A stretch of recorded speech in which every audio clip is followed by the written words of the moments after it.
right now. Pittsburgh's best sports show is about to begin. Call us or tweet us. We got things to talk about on the Ireland Contracting Nightly Sports Call. Thank you very much, Susan. Welcome everybody to the Ireland Contracting Nightly Sports Call.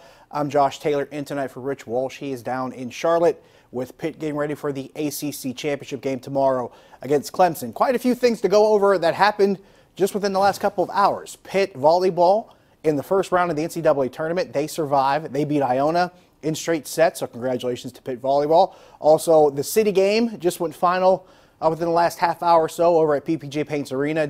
Pitt beats Duquesne 73-54 in a game that really probably didn't look as close as the score dictated. It was a really small margin for a long time, but Duquesne just could not seem to get close and get over that hump and just get a bucket or two and get themselves within contention. Pitt always seemed so close, but yet so far away because Duquesne just could not get buckets when they needed them. Not to mention the fact, probably one of the weirder parts of this game, Pitt went the majority of the game. I think they hit their first three-pointer with 4 minutes left in regulation. They didn't go the entire first half with a three-pointer, most of the second half, no three-pointers, but yet and still were able to have that kind of lead and that kind of margin over Duquesne. I think that tells you just pretty much just how much Duquesne struggled offensively. A lot of missed shots on their side. A couple guys going 1 for 6, 1 for 7, just could not get started. One of their main guys, Michael Hughes, their starting center, had a pretty good game. It's pretty much their bright spot, double digits for him. I think he had maybe 19 points, 9 rebounds, so a good game for Michael Hughes. But for the rest of the team as a whole, just could not seem to get out of the blocks and be able to match Pitt. If not anything else, possession for possession. A lot of turnovers, just driving to the basket. A lot of bad passes, a lot of bad fouls that they took defensively. I think Pitt had more than 23 or 24 free throw attempts in this game. So just a lot of things that just did not go right for Duquesne as far as making small mistakes. And for Pitt, got to tip the hat to them. They did everything they needed to do. Jeff Capel looks like he's running a much more disciplined team as opposed to last year, a much better defensive team as opposed to last year, and the early returns have been fairly good for this team. If you told me they'd be 7-1 going into December, I might have looked at you cross-eyed, but Pitt's doing a pretty good job so far of playing disciplined, structured basketball, and I think Jeff Capel has had a lot to do with that. We got Steelers and Chargers coming up Sunday night. Injury news, looks like Bud Dupree could be a guy they go without this weekend with his pectoral muscle, so we could see Ola Daney. That could be a possibility. Stephon Tuitt looks like he will be back. That's good news.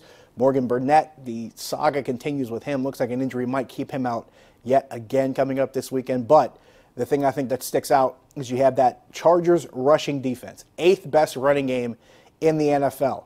Melvin Gordon and Eckler, two really good running backs for the Chargers going up against the Steelers defense. Having Stephon Tuitt back does help you a lot.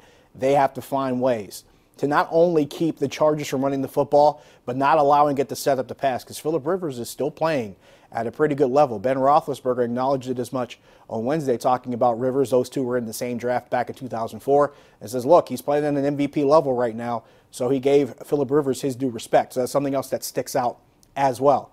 Penguins back at home tomorrow night. They face Philly after that short trip that they had between Colorado and Winnipeg. They win in Winnipeg by 1, but they lose in Colorado by 3. Sidney Crosby, an outstanding performance in Colorado against the Avalanche, but they come back home to face the Flyers tomorrow night at PPG Paints Arena. So that's something that you keep an eye on. A little bit of a short turnover there between going from hardwood back to hockey service at PPG. I'm sure they'll be working all night, so hopefully you guys are getting up plenty of caffeine to get yourselves going. Championship weekend tomorrow. Didn't want to bury the lead when I was talking about Rich being in Charlotte.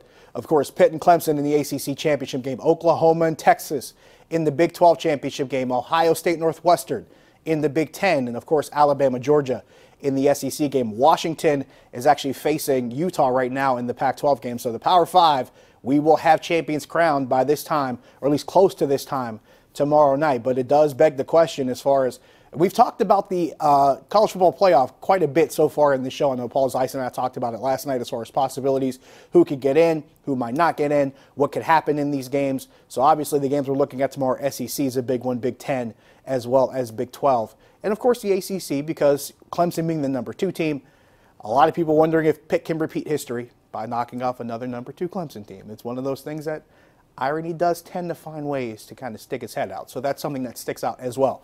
412-575-2600 is the number. Taking your tweets at Josh Taylor HD. We will take a break. We'll come back. we'll talk. See you in a few.